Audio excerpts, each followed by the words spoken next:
Yeah, no, it would be. I mean, because it's an interesting trajectory from sort of like street movement, direct democracy style thing, and how that then merged into a political party, and how that party's now become a party of government.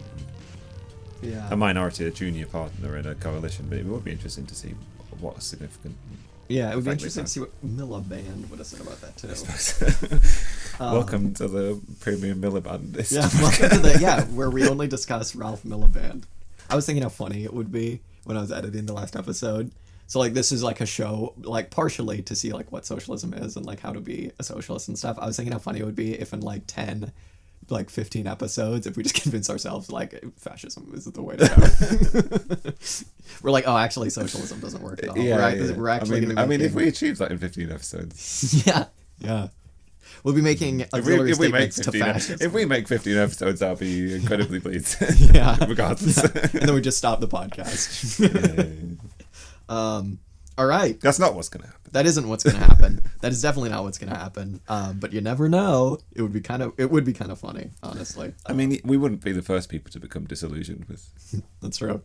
It's true. Extremely disillusioned. Is it? Yeah. It doesn't usually swing that far that way. Yeah. Yeah. I hope not. I don't think I've ever known anyone who's gone from the like far left to the far right. I've known people who've been like opposite of that, but I've never known anyone who's like. You mean in person or? Yeah. Okay. Yeah. Because I feel like sure there may have been like academics or something who are like, sure. I'm thinking perhaps like an Ezra Pound style character or something like that, but I don't think I've ever known like a guy who's like, you know what, none of this works. Welcome back. We're going. Here we are. Today's episode a little bit different from our usual. Whatever that is. I mean, I think this is going to become the norm. Yeah. I think so. Today, what we're doing is we got the summer 2020 issue of Tribune in the old mail box, and they have a section called "A Decade on the Left," and they have an article about Corbyn, they have an article about Sanders, they have an article about Syriza, Podemos, one about our boy Evo Morales. I was very excited. I was very heartened. Yeah. Because I thought that was just a lost cause. And I'd given up paying any attention to Bolivia because I was just like, this is too sad. It's just too sad. Yeah. I mean, that's not really the course of action to take, is it? Yeah. But this week's news is good news. They had an election. And the breaking news had an election. And it went well. And it went well. It went well. So far, it's gone going well swimmingly. Until the next coup. Till the next coup, Welcome to Latin America. Yeah. Oh, God, so sad. And then, so anyway, they've got that. They've got A Decade on the Left, and then they have a thing called The Coming Crisis, which is really depressing. But we're going to focus on specifically two articles in here today. One is called We Didn't Go Far Enough, We Didn't Go Fast Enough, and it's an interview with Jeremy Corbyn. He's being interviewed by Ronan Burtenshaw. And then we're going to be talking about that a little bit, and then we're going to be talking about the next article, which is The Rise and Fall of Bernie Sanders, which is an interview not with Bernie, but it's with Briahna Joy-Gray, who is his national press secretary. And she was interviewed by Connor Kilpatrick. So we're going to be talking a little bit about those. We're going to be kind of comparing and contrasting the two movements. What have we learned from this decade on the left? Yeah, and it should be good. I think it's kind of funny, isn't it, Dan, that the Corbyn article, because we'll talk about that one first, starts off with a reference to our best friend, Miliband, Ralph Miliband. And it says, the question is, your old friend, Ralph Miliband, meaning Jeremy Corbyn's old friend, argued that turning the Labour Party into a tool for achieving socialism was a hopeless task. Has the last 5 years proven or disproven that thesis? And Corbyn kind of goes on to kind of just be like, I don't know. Yeah. Maybe yeah, not. That's his opening. Yeah. Yeah, I don't know whether it says critical of responses we might read into it kind of thing. Yeah. He's just being diplomatic, I think. Yeah. I did get a sense that he was kind of being slightly less diplomatic than he would be if he was still kind of like in the game. You know what I mean? Like, obviously he's still an MP. Sure. But it's he's kind of back. I'd like to really see him step out of the game and I don't know, throw some fireballs and be really scathing. And I don't think that's what's going to happen. I mean, that's his nature, and also, he has a reputation to maintain, and it's important that he maintains that reputation, I think, even for the left. Yeah, I do get the feeling though he's going back to kind of his like when he was super, super important and he was just like a backbench MP and he could just vote however he wanted. Sure, yeah. I mean, He is going to now lead a small faction of left-wing MPs. Yeah. In rebellions of principle, as he ever has, I suppose. Yeah. It was just interesting in the article the way he sort of like evades some questions, and he still does a kind of politician's answer of just talking about what he wants to talk about, which actually was never. I don't know how good he was ever at actually when he was actually the Labour leader. But, yeah. Well, it's funny. It's funny because Dan and I did a little bit of digging, because that first question where Ronan Burtenshaw is just like, okay, well, Ralph Miliband says that the Labour Party would never work for achieving socialism.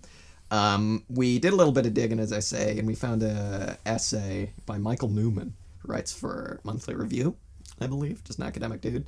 And it's all about Miliband's parliamentary socialism, which we didn't read. We read this review of that book. I mean, we read a chapter from it's the book about parliamentary socialism. Yes. And the chapter was about Miliband's view of the Labour Party. Yeah.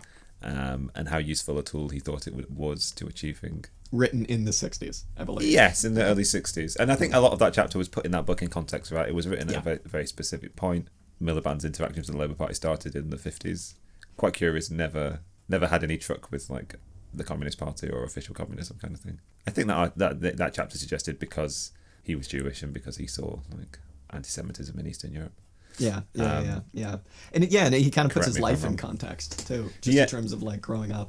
Coming to Britain as a very young refugee, joining or beginning to associate with Jewish socialists, declaring himself a Marxist very early, and then sort of like spend a life grappling with what that would mean and quite how you would achieve that, particularly if you're not willing to throw your full-hearted or support behind the Soviet Union or the official communist parties of Britain, France, Italy. Yeah. And one we will get back to Corbyn, but I think this is kind of important because I think Miliband definitely had a pretty big influence on Corbyn. But one thing that I think influenced Miliband's views of parliamentary politics, they brought up in that essay Lloyd George potentially going to war with the Soviets in the 20s or in the 30s. Because he basically says that parliamentary politics, people will always put national interest over class interest.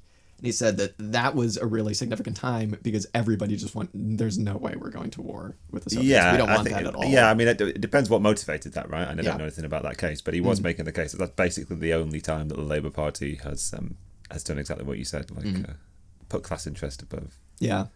And so national interest, and also, I mean, not going to war, I suppose, is a national interest in some respects. Yeah. I suppose it's also a class interest, but he does frame it. Yeah. But I mean, his point is that the point of the left has to be, Miliband says this, to push the leadership of the party for more radical policies, but also press for more militant attitudes towards Labour's enemies. But then he kind of also goes on to kind of outline the general, kind of like idea of like the parliamentary route to achieving socialism as whenever class interest does rear its head, the leadership is going to be paralyzed, right? Because it's not going to know what to do. It's not going to know how to deal with that because it just becomes too bureaucratic and too interested in reforms and not overthrowing the system that it's a part of, right? So that's kind of like the first question that Corbyn gets thrown at him. And he basically starts off by just saying, I don't think it's been conclusive either way. And then he kind of goes on to elaborate his position a bit, and it seems like he disagrees, right? Which I think you would expect from the guy running the Labour Party, right? Yeah, I think that's fair. Fair position to hold. Yeah, understandable. And then this is the beginning of one of the main themes of the article, the interview with Corbyn, which is him talking about the PLP, right? And his issues with the PLP. And so for some of our listeners, I had to actually ask Dan about this, how the Labour Party actually works. What is the Parliamentary Labour Party? Or why, why is a distinction made between them and exactly. Do you think the rest of the Labour Party? Yeah, could you explain kind of what you explained to me just about like the three kind of like headed? I think my only answer to that, other than that they've sort of taken on a sort of agency of their own kind of thing, particularly in these past 5 years, they've been so disruptive in so many different ways. But I think if they existed as an official category, I think that probably has its roots in changes that were made to the process to elect the leader of the Labour Party. Sure. I think that happened in the 80s. I should have researched this, but anyway, I'm just going to speculate. Just Google it. Why not? I mean, it's just, the listener. The listener can corroborate. I mean, like what's the purpose of this? Like, if you want to do your own research, do your own research. Yeah, look it up. If not, but I just no. But I just mean like, how does the Labour Party work in terms of what, like, as an American looking at the rough equivalent of the Democratic Party, you would never make a distinction between the parliamentary, the politics, and everybody else. So you're explaining to me how there's like the PLP, the people, and the trade unions. Yeah, so it used to be the case that up until 2010, the system for electing the leader to the Labour Party was a electoral college system. And so a third of the votes were accounted for by the members of the Labour Party, and a third of the votes were accounted for by the members of all the affiliated trade unions, and a third of the votes came from the MPs. So they I think until that system was put in place, the MPs had all of the power, and they were just in the position to select the next leader. So some small amount of democracy there. And then so that system was changed, obviously, when Ed Miliband took over, and the position was taken that, or the assumption was made that he really only won because he won the support of the trade unions. And so the decision was taken that if we can disempower them as a big bloc and make it one member, one vote for all members of the Labour Party, then obviously you will get centrist Bill of Rights elected all the time. Yeah. History didn't bear out that conclusion, expectation. But then also the parliamentary Labour Party is in the position of plays a specific role in selecting the leader of the Labour Party, in that to go on a ballot to all members of the Labour Party, any prospective candidate for leadership has to be nominated by members of the Labour Party and get a certain nomination. In Jeremy Corbyn, when he was elected, I think it may have been 20%. One of the changes, the small changes, which he does reference in this article actually, one of the small changes they did manage to get into place when it came to their efforts to reform and change the Labour Party was to reduce that threshold, I think, to 10%. Okay. Or at least down in such a way that they thought that it would secure a left-wing MP, that would assume that a left-wing MP would always get onto a ballot for a Labour leader. A very small, minute change in the grand scheme of all of the problems with the Labour Party and how it operates. And certainly even like what he was trying to do, bigger picture.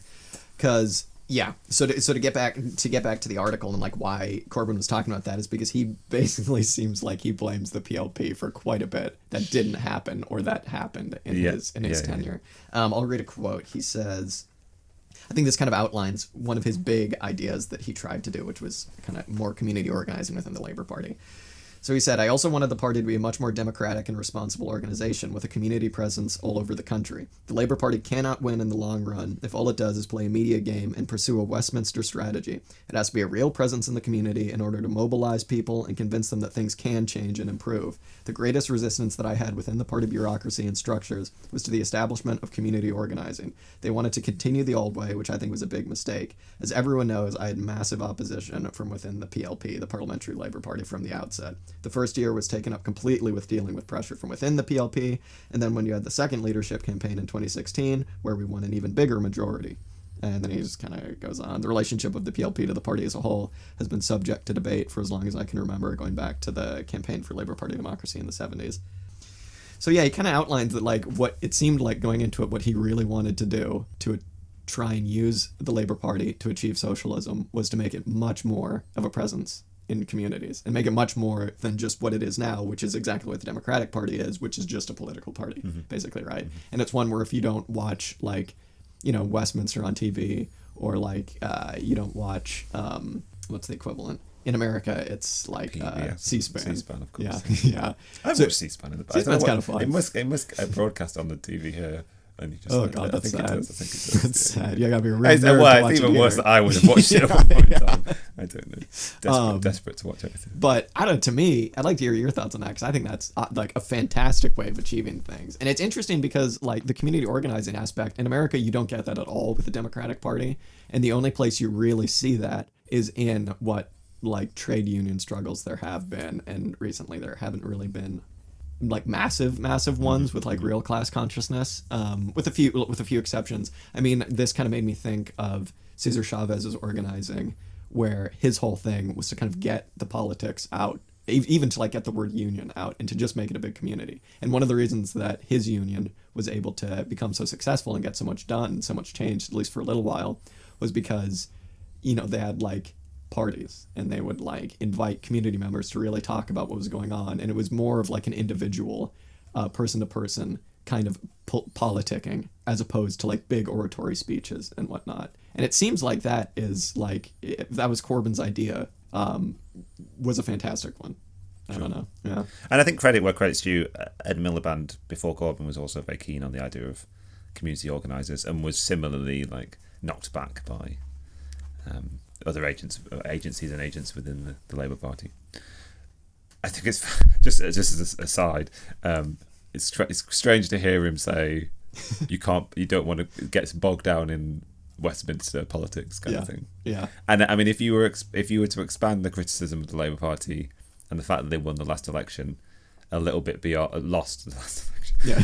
I was like, wait a minute. a little beyond simply saying that it was because of Brexit. Like one of the things that was lost between 2017 and 2019, I think, was they went from seeming like insurgents to what everybody knew about them was how they were operating as regards the ongoing sort of like parliamentary squabbling over what to do about Brexit kind of thing. Maybe it was an inevitable thing that was going to happen. It's a question, isn't it, right? Like if you're going to try and run even the official opposition to Her Majesty's government, you are going to have to operate within Parliament. I mean, Jeremy Corbyn's always done that, right? Where he's an MP, he's been an MP since 1983. He knows. But yeah, that he makes a point of that, but that's really what happened, right? Yeah. Like the Labour Party sort of got bogged down in that, and he presumably, I would imagine, as responsible as anyone else. I mean, he does quite often make the case in this article. He makes the case several times that like he really wanted to be he wanted to be in his constituency, and he wanted to be doing constituency work, and he was meeting with trade unions and sort of other organisations and that kind of thing. Whether that actually had any effect, whether anybody actually saw that beyond those people. Well, to a certain extent, I mean, like if he really wanted to adopt that strategy of community organizing, it can't really just be him. You know what I mean? Sure, like, it can't be like Jeremy Corbyn's Labour Party. As an aside, and this basically means nothing to what we're talking about, but during the last election, I was working in a pub, and I like this gang of probably about like 25 to like 30-year-old youths came in, and they're all pretty well dressed, pretty spiffy. Yeah. I'm very they were 80-year-old youths, and they were all like very well dressed. Just a state of mind. Yeah, exactly. Well, these guys, man, and they came in, and they all had like spiffy little haircuts and stuff, and they were very drunk. And they sat in front of the bar so I could hear them talking. And one of them was like, "Oh, get a load of like," I don't know, the guy's friend was like Toby, or he's like, "Get a load of Toby. I think he's a Corbynite." And he's like, "I'm not a Corbynite, man. I'm not a Corbynite." And he's like, "If you would consider voting for someone as racist as Jeremy Corbyn," I was just like, "Oh my god, I'm taking my break. I can't listen to this right now." I commend your forbearance. It was tough. It was tough. At least I was getting paid minimum wage. But it's interesting when he talks about parliamentaryism. But I think, I mean, the general aspiration. Sorry to interrupt. No, go ahead. The general aspiration that I think Jeremy Corbyn's getting at is something that really attracted me to consider joining the Labour Party and trying to be part of that. This sense that, like, I mean, he was definitely that. Well, the membership of the party grew a lot. Sure. Up to 600,000, something like that, 550,000. Very rapidly, and a lot of new people were attracted into it. And I think it sort of attracted a lot of people to talk about it as a mass party, as being like the biggest social democratic party in Europe or what have you.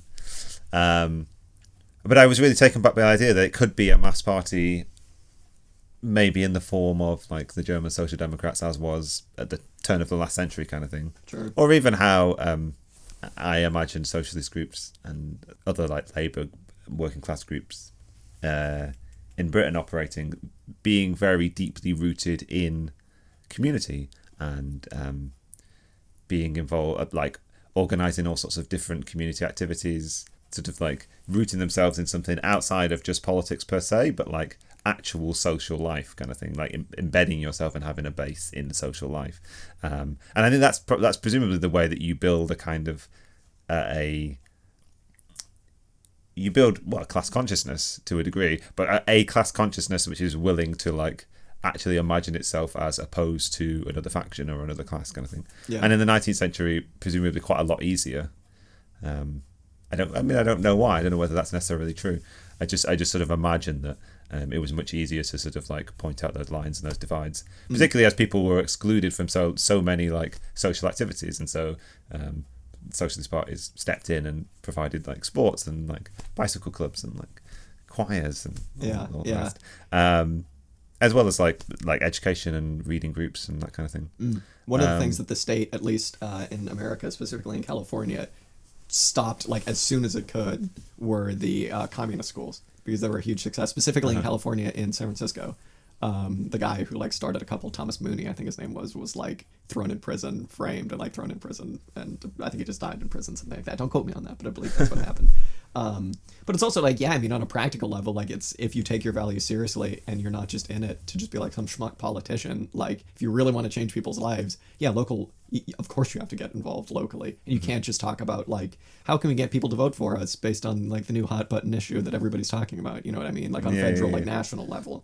I mean, if you want to build long-lasting success, you have to like build people's commitment and fidelity to a party or a movement, and you have to give things without expecting anything in return, kind of thing. Sure, it can't be we give this in the hopes that we win your vote next year or in 5 years. Or it's an interesting something to be said. I don't know what would be said, but something to be said about centralization versus decentralization, because it's like how much centralization puts people off. You know what I mean? Because it's like, obviously you want to know that there's someone, or at least like I would want to know that there's someone like Corbyn who's at the middle, kind of like trying to control everything. But it's like, in a perfect world, if there were these like community Labour Party groups set up, you would feel much more of a sense of belonging, presumably, right, to your local chapter, right? As opposed to like whatever's going on in London, you know what I mean, in Westminster. So it's like, I wonder how much of that puts people off versus like it's attractive to some people, knowing that there's someone kind of trying to steer the ship. When I was reading the article, it's a bit of an aside again, but like when I was reading the article and came across this idea, I was always working through my mind this idea of Jeremy Corbyn as like the person in communities meeting with people and like glad handing and like being charismatic in the very uncharismatic way that he's charismatic, kind of thing. Like actually caring about people. Sure, it goes a long way, as opposed to like Jeremy Corbyn, the leader of the opposition, kind of thing, at the dispatch box in Parliament. And could you even like divide those roles up? And I was sort of imagining them as two figures who could be in separate positions, but really, you need a whole load of those people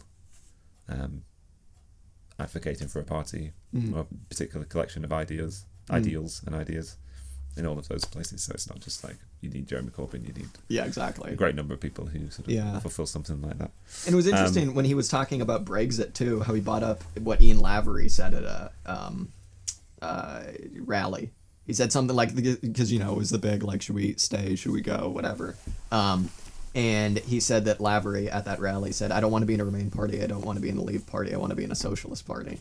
It's like, as soon as people know what that means and they're not just like, socialism, you know, as soon as like people understand that, like I feel like that's something that you could say on a national level that would get people stoked once you had your community bases set up and people understood what that meant. Sure. Because it's we don't want Brussels to tell us what to do, but equally, fine, we don't want Westminster to tell us what to do. You know what I mean? Unless you live in Westminster, in which case, you know, good for you. But I don't know. That quote definitely stopped. Yeah, me. I've heard that. Yeah, I heard that point. Read that quote, and it's quite heartened by it as somebody who's already a committed socialist. Yeah, exactly. Yeah. And also as somebody who was always very frustrated by the Brexit debate and thought from very early on that basically all it had done is sort of separated people along a cleavage that the Labour Party couldn't operate with whilst having it still be in existence. Like they had to close up that cleavage in some way. And as you say, if socialism resonated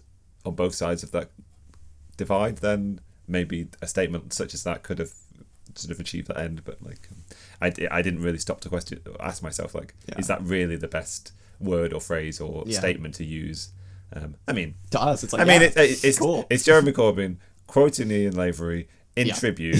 Exactly. Who knows what other things were said in that speech that were perhaps more poignant or more salient to the audience that aren't as salient to the audience of Tribune. I don't know. But you do, regardless of the actual circumstances that actually happened on that day, you do raise an important point.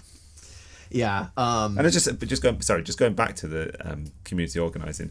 I mean, I'm going to say this without any evidence, but from what I understand, in the small number of places where community organisers were actually in operation, they really did have quite a big impact. And there is data to sort of suggest that they did actually raise turnout and impact campaigns and organisation on a sort of constituency level, which did have a sort of quantifiable outcome. Yeah, I think in 2019, I think it just took a long time to get going. So I mean, about this time last year, I'm pretty sure I remember being at my local COP meeting, and there was discussion about like there is now funding for community organising, and we do want the party now does want to move in that direction or sort of push for that kind of thing. And but yeah, it was too little, too late, I suppose, if it was going to have made a difference. But as a token example of a sort of broader strategy, obviously it was something that he never managed to reach fruition.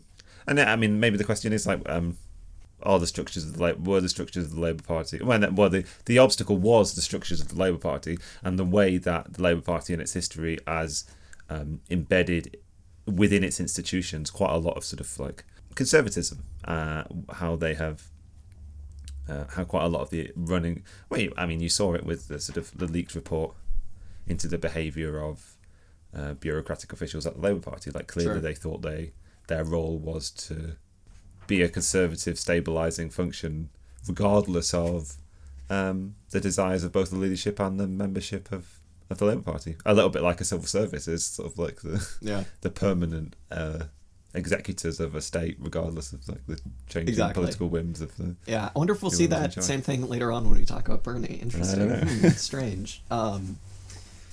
Yeah, I'll read another quote because I think this is another good one. It kind of just summarizes what we've been saying. But Corbyn says it's easy to become completely bogged down in Westminster and see everything through the lens of whatever is happening there at that moment. While the most politically involved and engaged people around the country do watch Parliament, most of the public don't. They don't follow it at all, and they're not particularly interested in it. And they find that the language used and the style is fairly incomprehensible. You have to use Parliament as a way of making your case, putting your arguments forward, and challenging the government. But that's one opportunity, because that's the one opportunity you have to do it. But you also need to take your politics outside. So I think that, like the last bit, I think that's interesting. Him just basically saying Parliament as just like a soapbox and a grandstand, like a bully pulpit almost, I guess. That's not particularly like a novel idea or anything, but it is interesting. It's also interesting going back and watching Corbyn when he was leader of the Labour Party with that in mind.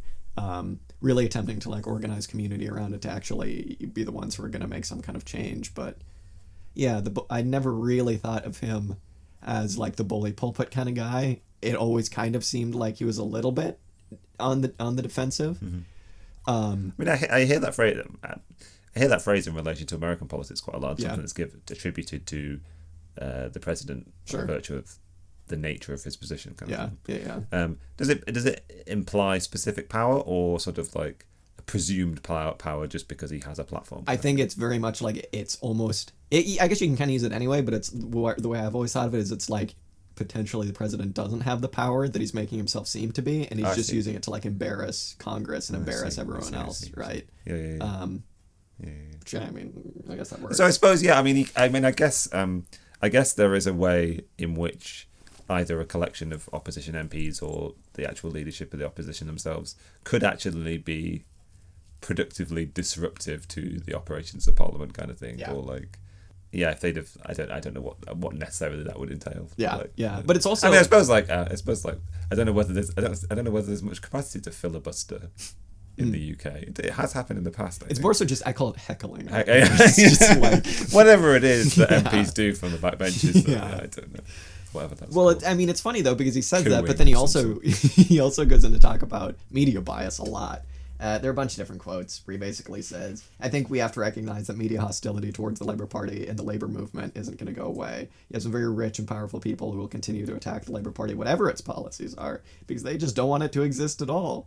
And then he basically goes in to say that social media is the new thing, and that's the way we're going to communicate with each other.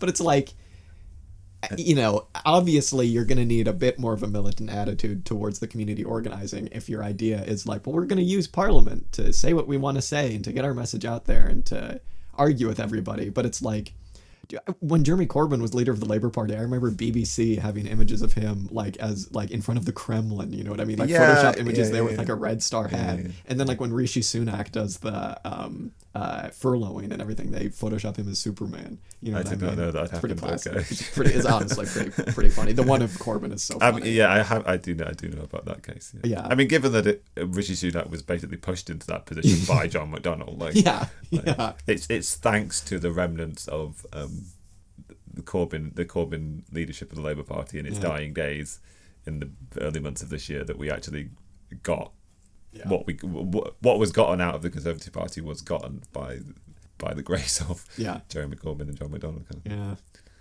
But I mean, just the media hostility at all. It's like obvious. Like Corbyn understands that that's not going to go away, but it's like, I don't. Maybe this is just a silly point, but it's like, who do you think is broadcasting what you're doing? You know what I mean? Yeah, I mean, it sort of implies. I mean, it sort of implies that the only option is to engage every person on a personal level in their life, in their workplace, and there is no way to sort of jump to that point. Sure. Through official broadcast or what have you. I mean, it's a long road and not necessarily an entirely hopeless one. But yeah, it's interesting to say that nobody watches Parliament kind of thing, or nobody cares about Westminster politics. But Westminster politics definitely sets the agenda for broadcast media. And the broadcast media will then spin it in such a way that it's palatable to the general public, and then the general public will absorb what they're told in the way that it's spun. I mean, I don't mean to be quite so like reductive that they do what they're told kind of thing, but that does seem to be what happened, right? Like there was this sort of like warping effect through the media. Nobody's watching uncut like hours of Parliament. Yeah, I mean, maybe nobody watches BBC Parliament in the same way that nobody watches C-SPAN. Yeah. Well, yeah. Okay. Well, yeah. Okay. So I think the main takeaway from that article was Corbyn really leaning on the PLP to be like, thanks a lot, guys. Yeah, there's a point in it when he's very kind of like moralizing. He says something like, the PLP. Certain people are going to look back and question what they've done, they've done what they've done. Deathbed confessions. Yeah. And you're like, I think they know what they did, and I think they were doing it deliberately. No, I mean, like, whether it's entirely naive moralizing or whether it's just like not needing to make enemies where he doesn't need to make them kind of thing. Yeah. But I mean, it is a little disappointing to hear him think like that. Like, coming back to that kind of like liberal versus some kind of more combative class. Yeah, how dare you, nature sir. Of I cannot believe you would do that to our poor British folk. Did you understand the last bit? I didn't. No, I don't know what that was meant to mean. Go on. So Ronan Burtenshaw says, "Did you?" Because in some ways you could read it as a kind of like Jeremy Corbyn's like taking some names, like he's got receipts. I know, yeah. But like, so Ronan Burtenshaw says, "Did you enjoy the challenge?" And Corbyn says, "It was fun, every minute of it." Also, before I continue, I was wondering if this was like an email exchange or if it was like he was actually there talking to him. And at certain points, Corbyn's like, you want me to go get my old flyers from the 1970 referendum? So I guess he was probably there. Yeah. And then Burtenshaw says, well, I'm glad. And Corbyn says, and I made notes of everybody's contribution at every shadow cabinet meeting.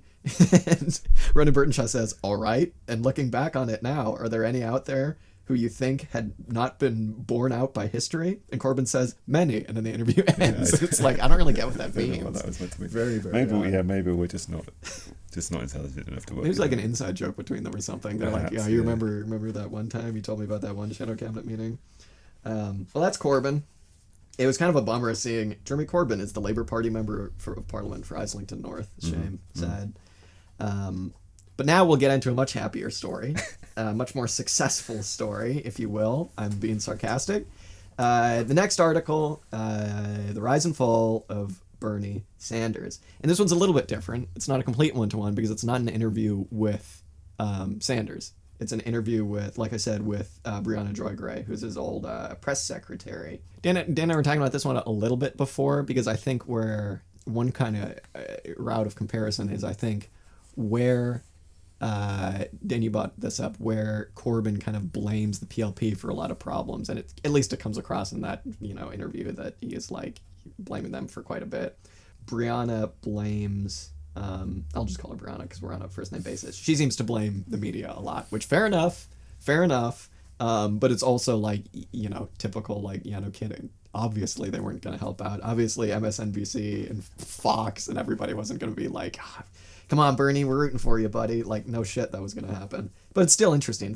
And you also made the point, Dan, that it's like, well, she probably did that because she was the press secretary. Yeah, I mean, but she would focus on that. Would it be her? Would be her aim? I mean, I guess in America, like, there is ostensibly this idea that you have three main like cable news, 24-hour news shows kind of thing, and to some extent, like, one is on the solid right, and two are ostensibly, if you're minded toward this use of language that I'm about to deploy, they're kind of on the left.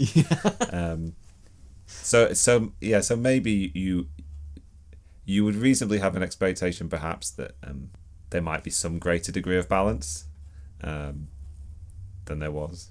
Yeah. But again, that's just a sort of naive, like, pluralistic. Every view gets to be gets an equal showing kind of thing. Yeah. Right? Also, and in reality, they, like, NBC or whatever, like, they know their position. They know where their bread's buttered. Yeah. This one left much more of a bad taste in my mouth. Not because of Briahna Joy Gray or anything like that, but just because of the state of American politics versus the state of British politics. Obviously, both not great at the moment, but this really I was just like, God damn. One thing, I guess, to kind of start it off, Connor Kilpatrick asked her to compare 2016 versus 2020, the two campaigns that Bernie ran. And I'll just kind of quote her a bit at length here. She says, "In many ways, 2016 was more successful. We won more states, the race was closer, it went longer, the opposition was openly disgusted, the Stop Bernie movement was less explicit. It was like they hadn't organized yet. It was less effective. It felt in some ways more hopeful looking at it from the outside. One of the main issues, both then and now, is the lopsided media." And then she goes into talking about, like, the thing that really enabled Biden's victory this time around was the narrative about electability and the media's refusal to interrogate that at all. Which is interesting, because it's like, I guess she's talking about on a practical level, which one was more successful, 2016 or 2020. And to me, like, maybe it's just because we were talking about him again and he was back in the media and people were like, socialism, what? And, again, in America, socialism is like FDR mild social democracy. But it felt like, at least on a cultural level, we'll see, but it seems like 2020 was much more effective at kind of stirring the pot and getting a lot more people interested. And, like, I think a lot more people openly saw now, wow, the Democratic Party really did everything they could to make sure that someone like Sanders wouldn't get the nomination. That's all kind of obvious. I'm not really making any, like, big, profound statements here. But yeah, I think you're right. I was similarly taken aback by that statement, because she's right? Like, on certain sort of objective measures, 2016 was a greater success. But I mean, like, if winning isn't your ultimate success kind of thing, then what you can reveal about your enemy is quite often quite useful. Yeah. The experience that a lot of people have had of the Democratic Party and the lengths to which they will go, kind of thing. Yeah. Quite significant. And also the idea that he was for a while the front runner. I mean, he was never the presumptive nominee or presumptive front runner or what have you. In 2016, yeah. In 2020, there really was this sense that I mean, maybe it's naivety actually, and obviously he was never particularly close. So I don't know. I mean, yeah, I think it was fairly like, if everybody had stayed in the race this time around, I think he probably would have gotten it. But I think that the kind of like coordinated push to be like, okay, we're going to go with Joe Biden. Interesting too, because she goes into kind of like talking about, wow, we really thought we were going to be way more worried about Elizabeth Warren. We were like, oh my God, she's the one we got to beat, because she was the one who was pushed the furthest left by Bernie while still being the like kind of like comfortable liberal candidate, right? And she basically says that when everybody, I think we know who decided, but when we decided that, no, the nominee is going to be Biden, everybody drop out today, right? So we can finally, like, get Bernie out of the race. It was kind of like, oh, really? Biden? Him? Because not only had he not done super well in the States before that, but it was also just like, well, yeah, I'm not going to get into that. She has a really interesting explanation of why he was the one that they went exactly for. Yeah, and she says that it's like we were all stunned because it's like he was the one who was not pushed left at all by Bernie. And so like when everyone kind of had their like Medicare for all who want it, or like, get a Pell Grant and maybe you can get good health care or something like that, like tax credits, Biden was just like, no, you're not getting that at all. And so it was kind of like this whole, even if you're kind of like a lefty liberal, it's like those people must have, for the second where they were like, oh yeah, we have to vote blue no matter who, get Trump out of office, those people were probably like, oh, okay, we're going to go with Biden. You know what I mean? And it's equally like Kamala Harris, presumptive if Biden wins president not too long after that. Also not the, most closest to Bernie. You know what I mean? On the like kind of like left-right arbitrary kind of scale. So it's interesting. It was interesting hearing her talk about that. Mm-hmm. Yeah. Shame. Real shame. She also kind of goes into, again, going back to that whole idea. Sorry, I suppose it's an interesting point, isn't it, that you, in that instance, you can't even sort of foist progressive policies onto non-progressive candidates kind of thing. Yeah. Like the Democrats aren't even willing to play that game. Not even tokenistically, they're not willing to do it kind of thing. Yeah. I was listening to an interview with Briahna Joy Gray. Sorry? Yeah, Joy. I always want to say Greyjoy. Greyjoy, yeah. On what podcast was it? Pod Damn America. I was listening to today. You're gonna say Pod Save America. Pod Save America. No. Oh, okay, cool. Dude. Yeah.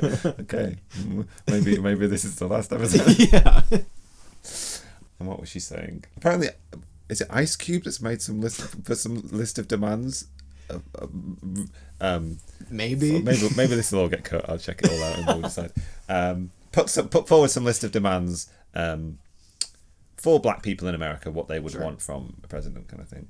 And he got basically no traction from Biden at all, and then some amount of sort of pandering from Donald Trump. And I think like the Republicans and Trump are at least willing to pretend that they will sort of like consider some of these requests, kind of thing. Democrats not even willing to do that. Yeah, well, there's this. She goes into it because there's this weird, and there still is this narrative of like, black people love Biden. He's just great. He's the best. And I think that's pretty damning for Bernie's campaign too, right? Because it's like, admittedly, Bernie did not do great amongst black communities, kind of specifically in the South. But where is it? She says something about that here. She talks about Latino voters. She talks about black voters. She says, if Biden wants all those people, he should consider why Latino voters liked Bernie Sanders. The Democrat establishment should consider that there are people in this world who are not voting for policy reasons, or who are voting for policy reasons, in addition to voting for someone that they think can be trusted because he has fought for their community. Then she moves on to say, there's also a history of black radicalism. I would have loved to have seen a campaign in which we were empowered to say that there can be no racial equality under unfettered capitalism. The tensions between the black community and the Democratic Party are already there, but you've got to talk about it the right way. You've got to say, they trot you out every 4 years, you hold the line, and they call you the firewall. What are you getting in return? And I mean, the opposite of that is Biden's strategy, right? Which is just don't talk about it at all. When you do, mention corn pop or whatever. And it's like, you just expect that, everybody to come out and vote for you. Yeah. I think, but I mean, that is kind of one of the criticisms of Sanders' campaign, right? Is that, I mean, Latino voters, especially in Nevada, kind of carried him to victory there. That's one thing. There's always center-right people and liberals always kind of like to use this quote that I think Reagan said a long time ago, which is so disgusting. He said something along the lines of like, Latino voters, because they're so Catholic, they're Republicans in disguise or something like that, which is like, okay, he said that like 40, 50 years ago and people still trot that quote out. And it's like, yeah, I get very frustrated because it's still blatantly not true. Latino voters are like some of the most progressive voters in the entire country, right? Yeah, I don't know. It frustrates me. But getting back to Bernie, is interesting to hear someone from the Bernie campaign talk about his strategy with black voters, kind of like lack of one, and kind of what it would be interesting to go into meetings where she's kind of like presumably saying that to Bernie, being like, you have to say this. And I wonder why he didn't want to just come out and say, what she said, they trot you out every 4 years and they expect you to vote for him. I remember that was the 2020 Bernie campaign in a nutshell, was his unwillingness to attack the Democratic Party or the mainstream of the Democratic Party, or attack the way that the Democrats have operated. He was unwilling to attack anybody's. I mean, nobody wanted to attack Joe Biden's record directly, except for whoever it was, Julian Castro. Who didn't very odd. Yeah, was not rewarded for doing so. Yeah. And she's very critical in that article of the whole, just the general sort of like softly, nicely approach that Bernie took. And again, it's the same kind of thing, right? It's can you pass yourself off as being not so bad, being inside the tent, being sort of friendly to the mainstream, not a massive threat. And it does seem like they see through it straight away. Yeah. Yeah. Like, why would you think that you have to do only a sort of small amount of sort of like sanding off some edges, and suddenly you'll be taken seriously by the political establishment kind of thing. Yeah. Obviously, it didn't happen. Obviously, it didn't happen. And it seems like it was a large mistake. Particularly, she makes the case that like a certain proportion of voters think that Biden is for Medicare for all kind of thing. Yeah, nobody exactly. ever like exactly, and they think set he's the strong record on straight. Social Security. Yeah. You know, and nobody really like brought up anybody's record. Yeah, and nobody was willing to set the record straight. I mean, the person to do that was Sanders. But yeah. I don't know. Yeah, exactly. Yeah. Well, it's interesting because she kind of does get into kind of admitting that it's like that. The campaign was preaching to the choir a little bit, right? And it's so typical of Democrats, of any Democrat, to like recently their whole strategy of like, let's just get the white people in the suburbs to vote for us. That'll be enough to defeat the same people who always come out and vote for the Republican, right? And at times it's worked. A lot of the times it has not worked because it's just like, okay, either those people aren't going to be excited about you. Like they're kind of trying to do the same thing Republicans have, right? Which is just a base that always votes for the R on the ballot. They just always want someone who's going to vote for the D on the ballot instead of like actually going out there and getting people who are like disaffected by voting or just not voting at all, or who like the people who actually need help, you know? So she says, I think it was a mistake to give up on older voters. I think it was a mistake for us not to target older voters. She repeats that, I guess. I felt like our advertising on Twitter was preaching to the choir. Bernie had a platform specifically for older voters. He had Social Security expansion and protection. He had home health care. He had Medicare for all. And yeah, you do get the feeling that Bernie kind of fell prey to the same general Democratic idea of like, we did pretty good in 2016. If we can just keep getting these people, like whether it's like some Latino voters in the Western states and like young people to come out, we should be good. Yeah, I mean, I suppose, yeah, that's the other. If his sort of like softer, friendlier approach was not designed for the mainstream of the Democratic Party, those people in the party, it was also designed to try and like woo these people who might otherwise be put off, kind of thing, by a more combative socialist. I mean, yeah. he never managed to shake off the perception of him as being sort of like gruff and mean and combative and like whatever. Yeah. But yeah. But equally so, it seems to be. So you make an interesting point that basically what he's done is sort of adopted quite a mainstream Democratic campaigning approach, kind of thing. Yeah. Well, I mean, whether or not we can call, Bernie a social democrat or something like that. I think our version of socialism is probably pretty different from Bernie's. So I think it's safe to call him like a social democrat. It's interesting. We were just saying this before we started recording. It's like, that's the line that you have to toe if you're going to run as a social democrat, right? And I mean, obviously FDR did it pretty well, but those were extenuating circumstances. You have to toe the line of accepting everything as it is, accepting all of these power structures, social relations, accept it all how it is, but then just be like, come on, guys, why won't you help me change it? Why can't we get like these things done that are vital? Why can't we change these things that are vital to capitalism continuing, right? And it's interesting because... Do you even get the sense that Sanders was ever planning to... What would have been his policies that were actually a threat to like the continuation of capitalism, kind of thing? Well, I mean in America versus here, it's different, right? I guess everything is seen as a threat. Exactly. I mean, you could I mean, Medicare for all is a huge threat to the medical industry in America, right? Like the amount of money that's made off of people like me, just as a small example for people who don't understand how bad healthcare is in America, which people do not understand out here. Right before I came out here, my dad had lost our dental coverage from his union because he wasn't getting enough hours because of like how horrible work has been. He's in the film industry. And so he was able to keep health insurance, but he lost dental insurance because dental insurance isn't part of health insurance. And I had 3 cavities. and it cost me $1,300 to get fixed, which is insane. And it's like I had saved up for basically like a summer before coming out here, and I was just like, okay, there we go, there goes that money. I mean, and the same is true of the student loans company or exactly. company system in general. Which I mean, obviously, if Bernie like was indebting people and then having have them be in debt bondage for like 30, 40 years kind of thing. Yeah, exactly. And a massive money spinner kind of thing. And I mean, that's the thing though. It's like so obvious that if Sanders was president, this wouldn't change. None of these things would change. And I mean, I think Sanders admits that, right? He's like, yeah, we know that's not going to happen. But it's important to A, have these conversations on a national level, and B, try, because who knows what's going to happen.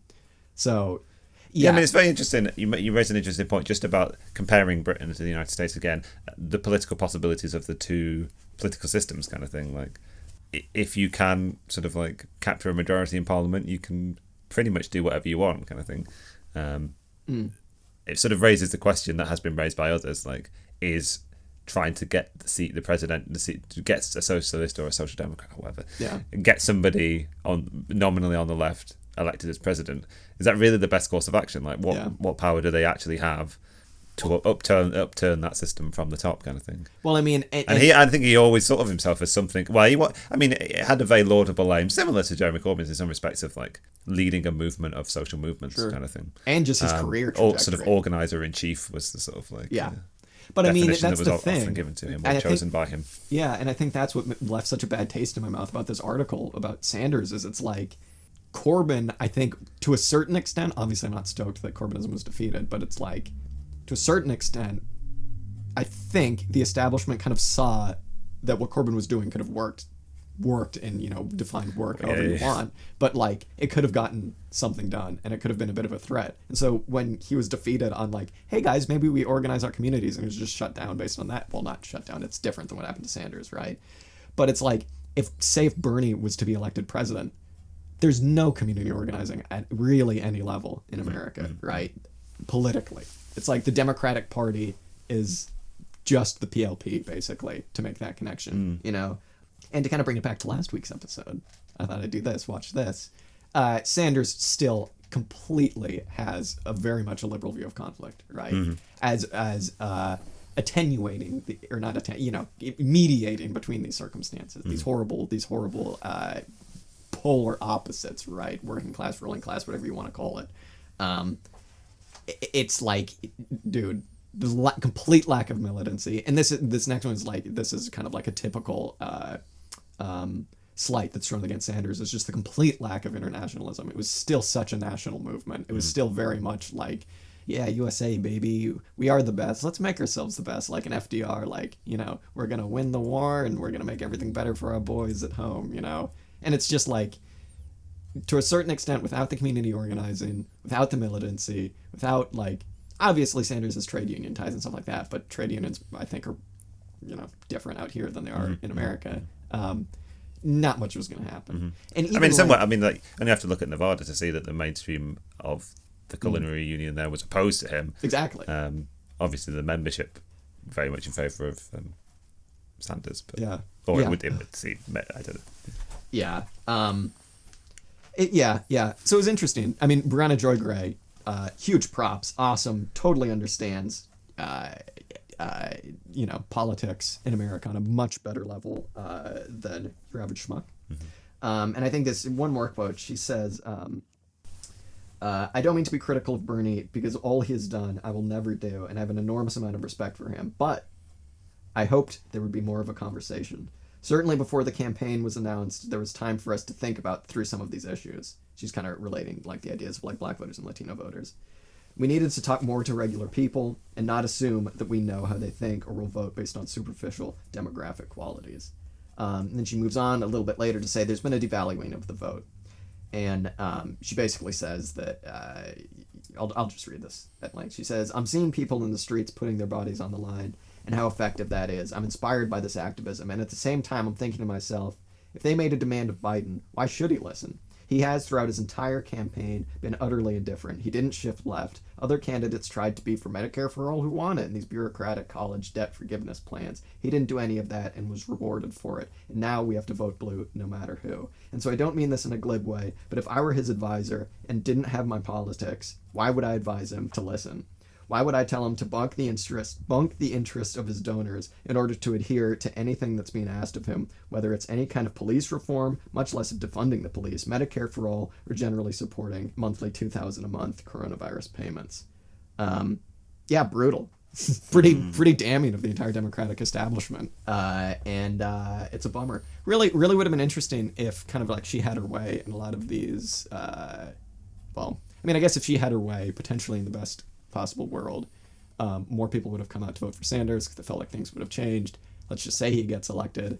I don't really know. Without the organization of the party, I don't really know anything. There's an interesting quote in that Jeremy Corbyn to compare to Sanders. There's a point when I don't know whether Corbyn declares himself revolutionary in the fashion that we were talking about last week. Yeah. But he certainly draws a distinction between like what you do and what your ultimate aspirations are. He's kind of justifying his engagement with social reform, but also like declaring his vision for a socialist transformation, or that sort of being something in the back of his mind kind of thing, in his own particular way, or at least that's what I read into it kind of thing. Sure. Whether you ever get much of that sentiment from Sanders. Yeah, well, I think Corbyn. Well, I think Bernie had a lot more trust in the party, in his party, than Corbyn did. Mm-hmm. I think Corbyn knew. He knows the way things work. Yeah.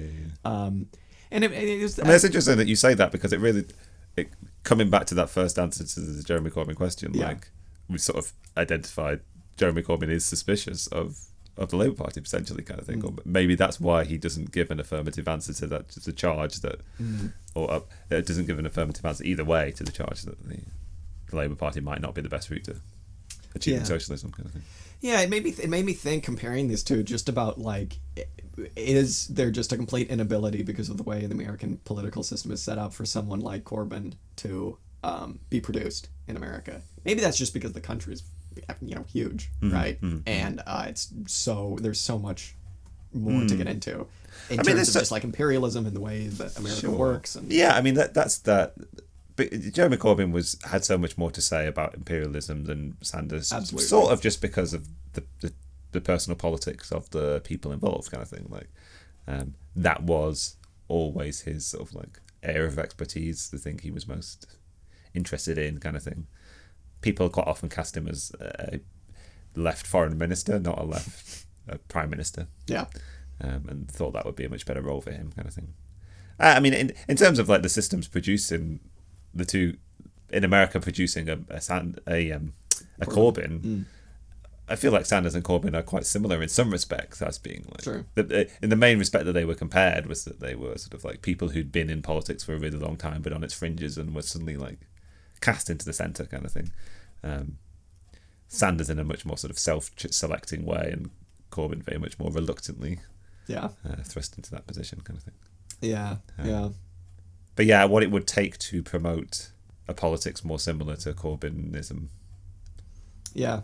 Well, if I had to take one takeaway from both of these, there's just too much trust. And obviously, I mean, we were just saying that Corbyn doesn't have the trust that anybody else has, but it's without the kind of militancy of that Social Democrats lack, not much is going to change. Because you're just going to run into the brick wall again. You're going to run into, the Photoshop of Corbyn as in front of the Kremlin, or you're going to run into Bernie Sanders' spooky socialism and the party just, crushing him at every turn, right? Mm-hmm. And again, without the kind of lower level community organizing, and without the kind of no, we need to get rid of this entire system. Yeah. I don't know. I mean, maybe the criticism you can make of both of them was they both tried to sort of jump at the cart ahead of the horse or something, or didn't build the foundations necessary in a society to then launch a movement that had a combative attitude toward the status quo. Now, maybe neither of them, maybe they both underestimated quite how combative they were being. I think Sanders perhaps more so, or at least the Sanders campaign, or the general tenor of the Sanders campaign was a little bit less aware of what of a threat they posed, kind of thing. But I don't know. Like maybe by running for president, you do coalesce a movement kind of thing. Like there is a political constituency and a generation in America now who, I don't know what attachment they have to the word socialism, but they do stand in a particular relationship to the Democratic Party, one which is potentially skeptical. Yeah, absolutely. As an activity with positive outcomes, it may have had some. Maybe you're just clutching at straws there if that's all you want to hold on to, kind of thing. But, yeah, I was going to say. I don't want to totally dismiss the idea that you could launch a social movement by launching a campaign for president, or nurture a social movement by running for president. Perhaps not a ludicrous proposition, but then again, maybe you should start with the social base and work your way up, kind of thing. I mean, the sort of socialist the socialist caveat to put on top of that would be that, like, neither of these, more so Corbyn in the sense that the Labour Party has a connection to trade unionism, but neither of them really try to organise the social base which matters if you want to transform a society, which is like how that society actually sort of produces itself. And, right, class consciousness. Yeah. And in a sort of like in a workplace setting or some such kind of thing. Yeah. Here's a question for you. In an alternate history where the Brexit debate doesn't happen. Yeah. Where the Brexit debate doesn't happen, nobody talks about it, nobody cares. What do you see Corbynism doing without having to deal with that? Do you see it as growing? I don't know. I mean, we would have had 5 years of Jeremy Corbyn at the dispatch box in Parliament with David Cameron. Now, we've already said that people don't pay attention to Parliament, perhaps, and it was looking bleak to begin with in 2015, the tail end of 2015 into 2016, partly because of the activities of the Parliamentary Labour Party and other actors within the Labour Party, kind of thing. It was not looking very good, but at least there was a significant period of time in which to build up to that. And the question would be then how badly damaged would the Conservative reputation be by austerity, and how populist or popular a case could the Labour Party have made for an anti-austerity agenda? I don't know what other events would have happened in the meantime.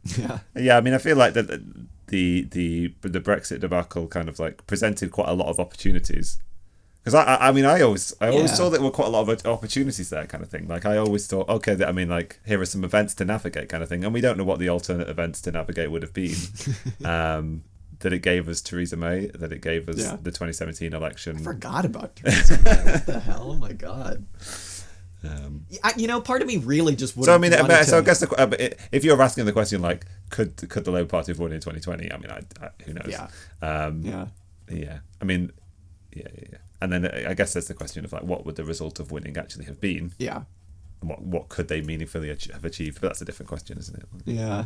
Part of me really would have just wanted to have seen Corbyn just get up during the Brexit thing and just say, that you sucks, dude. It sucks. Yeah. I wonder what that would have done. I mean, I think, like, it's been said by others, but, like, Jeremy Corbyn's kind of, like, lukewarm opinion on the Labour... I don't know what's going on. I mean, you're not wrong. Oh, yeah. That's what we've already had to say, isn't it? Lukewarm position towards the European Union, which kind of reflected the mood of the British people. Like, before they were asked to consider... Before the question was put to them, stay or leave. Yeah. But I mean, I sort of assume a great many people weren't really seeing it in that paradigm. I think he famously, like, gave it a 7 out of 10 or something when he was asked. That's awesome. Which is probably how most people would have gone. Yeah. I mean, most people go 7 on everything, don't they? If they're asked a question such as that. But yeah, it would have been much more interesting for him to lead a kind of, like, if it had been a more, like, Remain and reform approach that had been taken. Yeah. Or I don't know whether you're suggesting he could have come out and have been pro leaving the European Union. Who knows? He wanted to. Yeah. I mean, he does make the case that he'd seen what an error it was in Scotland to let the Remain to what's it called? Yes or no? To the no to independence campaign Better together. be a joint campaign. Yeah. And took the decision to sort of, like, lead his own campaign to remain in the European Union. But then he went, but like I don't know, like he was criticised for not doing enough, even though it would seem that he worked incredibly hard on that campaign. So. Yeah. Well, yeah. But he was always going to be criticised. I mean, I guess did Brexit give more opportunities than it took away? Well, I mean, it gave something for the opponents of Jeremy Corbyn to coalesce around that allowed them to sustain themselves. It gave them somewhere to hide within the inside of the what are they called? Anti-Brexit campaign. Oh yeah. Would they have withered within enough time for the Labour Party to have changed the agenda sufficiently to win an election in 2017? Yeah. Well, people out here, even like liberals, are like, when you bring up a European identity, like when I first got here, I remember someone being like, "Oh, so what do you think of it so far?" And I was like, "It rocks. I've never been to Europe before coming out here." And someone was just like, "You're not in Europe, mate. What are you talking about?" And it's like, even my grandma, who's Australian, you know, a couple generations of Australians, right? She would be like, well, there are 8 continents actually, and one of them is the British Isles. It's just that's like, quite a good joke. Yeah, she wasn't joking. Oh, really? Okay.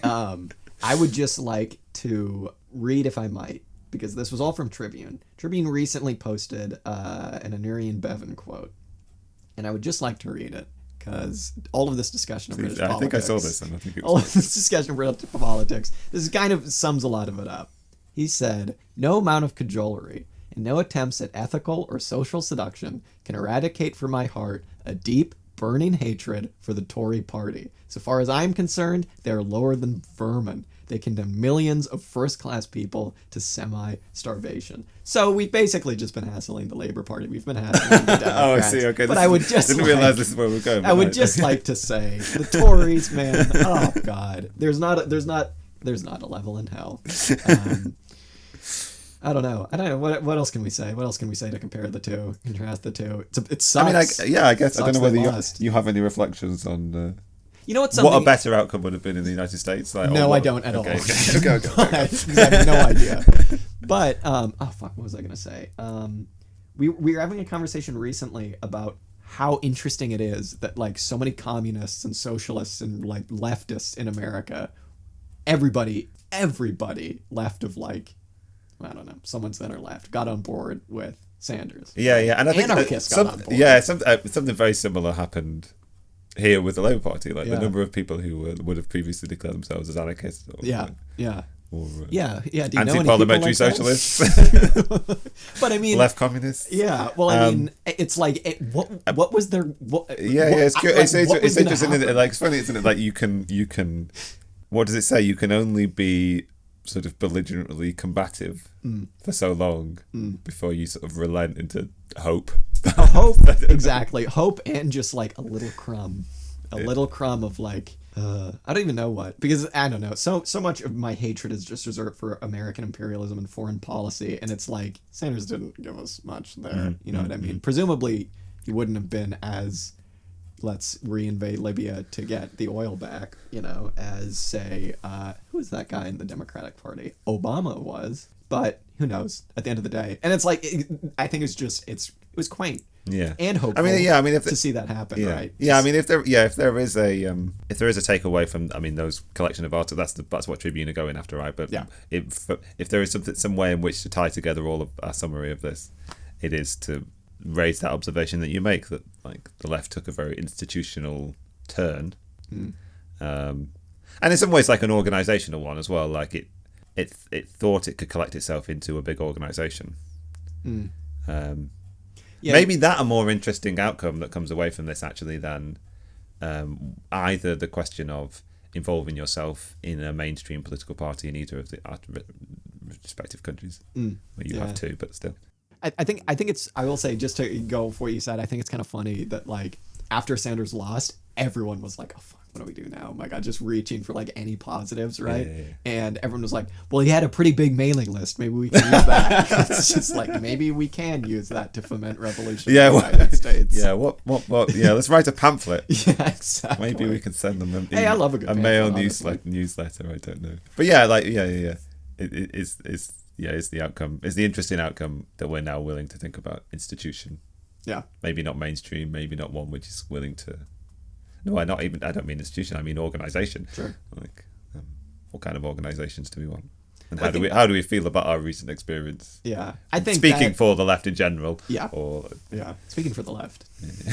I think that it kicks ass to really see, you know, you can gatekeep as much as you want on the left. You can have all of your theory about like, this is the correct way to do it, and this is you're completely overlooking this. But it's like in the real world, goddamn, where we get a crumb of hope or a crumb of like, maybe Bernie Sanders would be anti-fascist icon. You know what I mean? Like, God, people just take it. Man, you need it. Yeah, it's an interesting notion that I hadn't considered, but it's a nice place to. Yeah. So a decade on the left, Tribune. A crumb of hope. A decade on the left. Can't see what I'm doing, Dan. I'm giving it a thumbs down. Decade on the left. Oh, right, okay. You mean the last decade in general? The last decade, not Tribune. Not Tribune. Just not that collection of essays. And 2010 from just, 20 to 2020. the general, what we call them, the teens. Nowhere to go but up. Thank you, Bolivia. Again, my dad was like freaking out the other day because he just read a book that hopefully way down the line we'll talk about. But let's give him this is the book. This is the book. This is the book. We'll get there. But it gave him a bit of a paradigm shift. That's all I'll say. Nice. And third eye open. His third eye is wide open, and he was just like, I just don't know. There's no hope. I just don't know what to do. And I told him about Bolivia and the elections, and he was like, oh, good. Yeah. So there you go. Nice. There you go. Nice. Well, right. I guess that it. If you have any closing thoughts, we're literally recording our third episode, and we don't have any of them up yet. So hopefully they'll be up soon. I don't know. We got a Twitter. You'll hear about that later on. I don't know. Did we ever introduce this podcast? You've been listening to auxiliary statements. I'm Jack. Yeah. I mean, I don't think it matters. Yeah. I mean, you know what you're listening to. Right, I assume, unless you're like. Your podcast feed is just slipped into the next podcast. But if that has accidentally happened, you've accidentally listened to an hour of this show. Well done. I like to listen to my podcast on roulette. Random podcasts. Anyway, this is Auxiliary Statements. I'm Jack. Dan. It's been a pleasure. We'll see you next time.